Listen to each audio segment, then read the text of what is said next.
Productivity isn't done just to get ahead and to succeed. It's because you feel better when you organize your life better. When you lead life and live life with more intention, when you have a little bit more clarity, you feel better. Strip away someone's clarity, their intention, their connection with what they need to do today, and misery sets in over time. We just know it. With no connection to our intention and our future, we feel less motivated and good today. You have to find what feels good for you. You have to figure it out. My friend Adrian, who teaches yoga with Adrian, someone I just love. One of the great original, big online yoga teachers. Just an amazing, amazing person. I think her whole brand was like, find what feels good. I loved that. And it's a very common saying in the health circles, but I feel like a lot of people don't run in health circles. And so what feels good for you?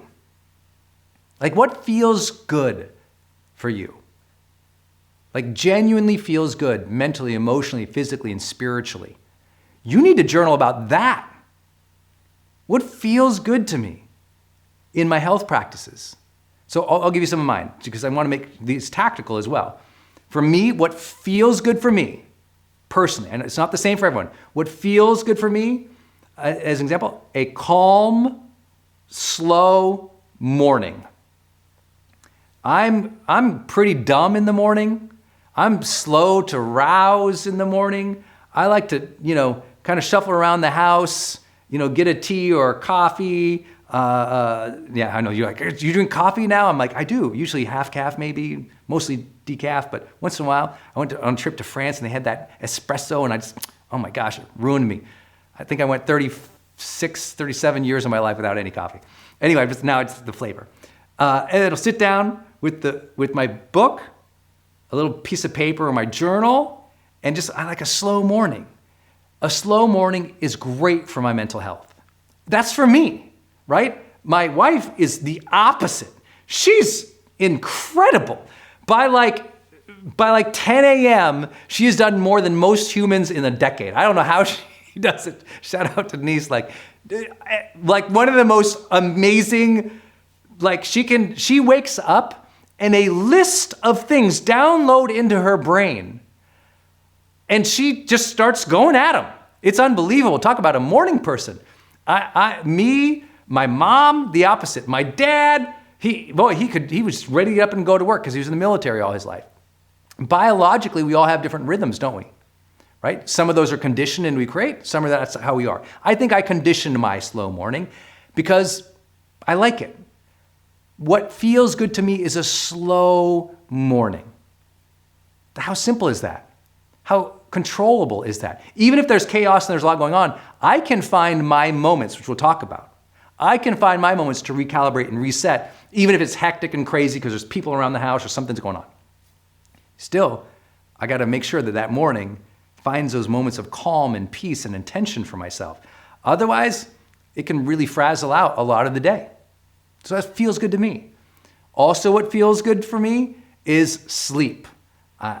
We can't have a conversation without this. If you have never done hard work to figure out exactly how you can have your best night of sleep on a recurring basis, there's almost nothing more we would need to talk about than you doing that alone.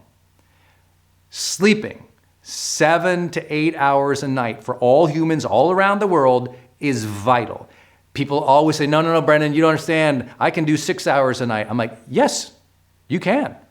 And you have no idea how much more effective and happy you would be with more.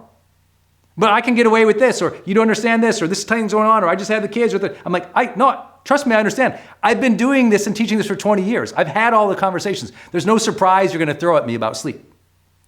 What happens, though, is people use the excuses versus make the plans. I need you to make the plans. I need you to make the plans. Very key. I need you to make the plans. So what is your plan for having great sleep? And sometimes it sucks. I get it. It's like you feel like you just can't even get a break. There's life, there's intensity, there's things, there's people, there's family, there's all that. I get it. And You got to figure that piece out for you. I love sleep. It feels good to me, so I try to protect it. What else? Find what feels good. You know what feels good for me? Planning. Planning.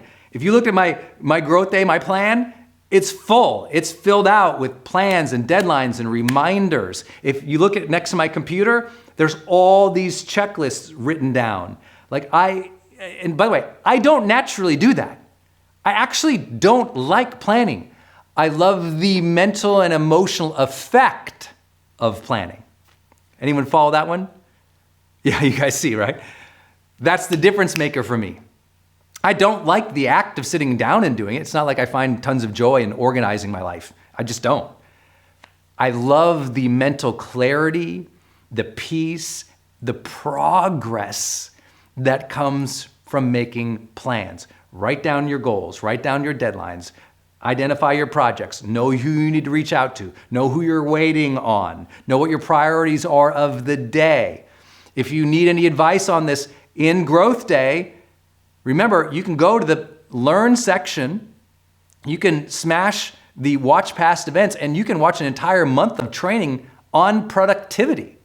You can go to your courses and watch an entire training on the habit of productivity from the world's the world's largest research study on high performance habits. That high performance habit builder course that you have unlocked in the course section of your app. Just go to the Learn section, go to courses, and you can see high performance habit builder. There's a whole section just on productivity. And that productivity isn't done just to get ahead and to succeed. It's because you feel better when you organize your life better. When you lead life and live life with more intention, when you have a little bit more clarity, you feel better. Strip away someone's clarity, their intention, their connection with what they need to do today, and misery sets in over time. We just know it. With no connection to our intention and our future, we feel less motivated and good today. That's why the plan is so important for me. What else feels good to me? Less carbs. I love to eat them. I don't like the feeling afterwards. I love to eat them. The feeling afterwards does not align with my energetic vision, right? So I would be a person who, my natural tendency would give me all the potato chips, give me all the pizza, give me all the bad food 24/7.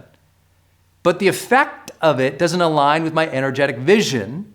And I know when I do those things and I feel terrible the next day, it's so out of alignment for what I want energetically in my life, my self-respect goes down. I get down and I'm less productive, happy. Does that make sense? Very key to understand.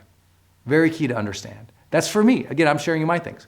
Another thing I know feels good for me, because people always ask, I'm massive amounts of water and electrolytes every day. I really believe most people are so dehydrated, they have no idea that most headaches, as an example, are tied to dehydration.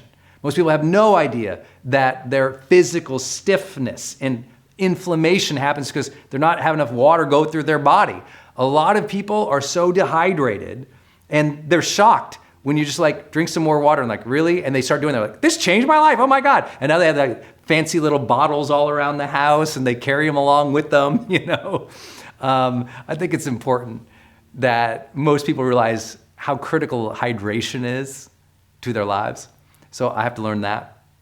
I also know that what feels good to me is a body that's not inflamed by terrible diet or things that I drink or consume that increases inflammation.